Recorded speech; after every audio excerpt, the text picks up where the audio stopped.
आशा की और उसी को हम आगे बढ़ाएंगे, उसके प्रश्नोत्तरों को करेंगे। चलिए शुरू करते हैं आज की कक्षा।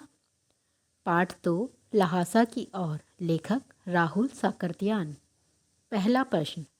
धोतला के पहले के आखिरी गांव पहुंचने पर भिखमंगे के वेश में होने के बावजूद लेखक को ठहरने के लिए उचित स्थान मिला, जबकि दूसरी यात्रा के समय भद्रवेश भी उन्हें उचित स्थान नहीं दिला सका। क्यों?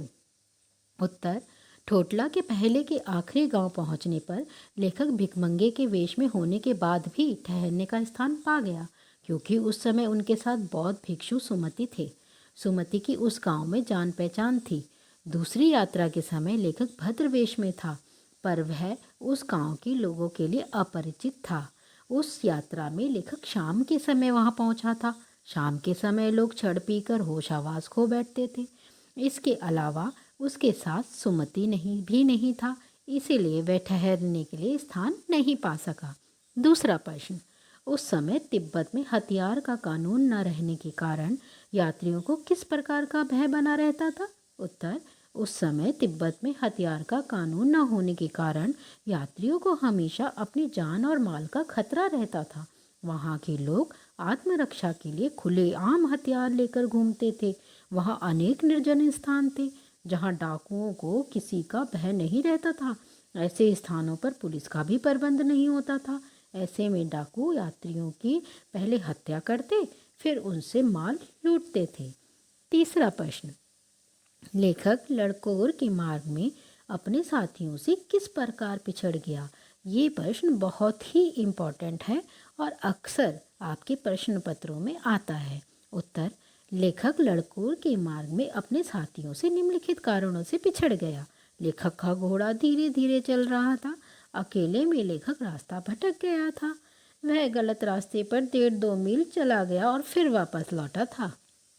चौथा प्रश्न। लेखक ने शेखर विहार में सुमति को उनके यजमानों के पास जाने से रोका, परंतु दूसरी बार रोकने का प्रयास क्यों नहीं किया? उत्तर। शेखर विहार में सुमति के बहुत से यजमान रहते थे, जिनको वे गंडा बांटते थे।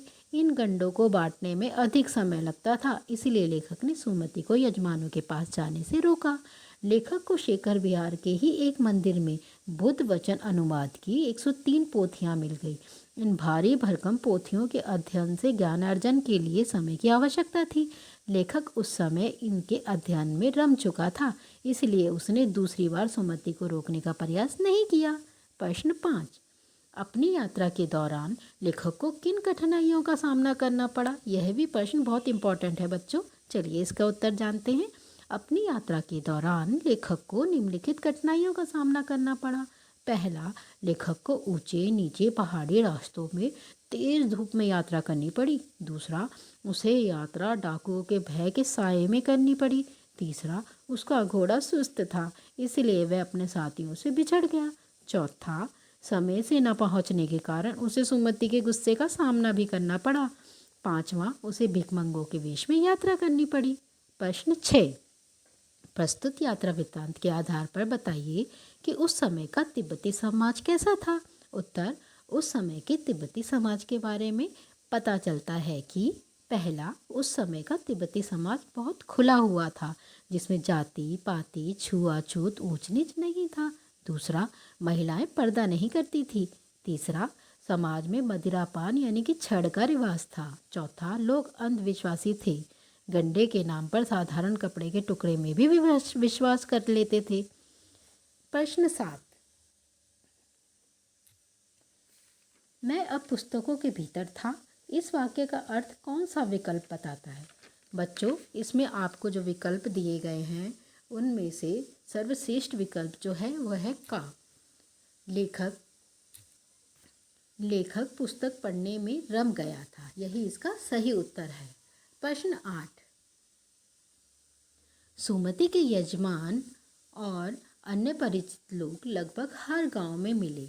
इस आधार पर आप सुमति के व्यक्तित्व की किन विशेषताओं का चित्रण कर सकते हैं? उत्तर। सुमति के व्यक्तित्व में निम्नलिखित विशेषताएं थीं। पहला, वे मिलनसार एवं हंसमुख व्यक्ति थे। दूसरा, वे एक धर्मगुरु के समान थे और लोगों को गंडे बांटते थे। तीसरा, वे समय के पाबंद थे, लेखक के देर से पहुंचने पर नाराज हो जाते थे। चौथा, सुमति बौद्ध धर्म में आस्था रखते थे और तिब्बत की भौगोलिक स्थिति को अच्छे से जानते थे। पांचवा, वह अतिथि सत्कार में भी कुशल थे। आखिरी प्रश्न, प्रश्न 9। हालांकि उस वक्त मेरा भेष ऐसा नहीं था कि उन्हें कुछ भी ख्याल करना चाहिए था। उक्त कथन के अनुसार हमारे आचार व्यवहार के तरीके वेशभूषा के आधार पर तय होते हैं। आपकी समझ में ये उचित है अथवा अनुचित? विचार व्यक्त करें। उत्तर, समानताएं लोगों में एक धारणा बन गई है कि पहली बार मिलने पर व्यक्ति का आकलन उसकी वेशभूषा देखकर किया जाता है और जाते समय उसके विचारों से। लोग व्यक्ति के कपड़ों को देखकर एक धारणा बना लेते हैं और उसका मान सम्मान भी वैसे ही करते हैं। स्वयं लेखक को भी इन परिस्थितियों से दो चार होना पड़ा।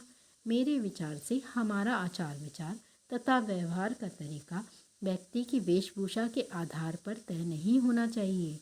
ये आवश्यक नहीं कि अच्छे कपड़े पहनने वाला इंसान बहुत अच्छा हो।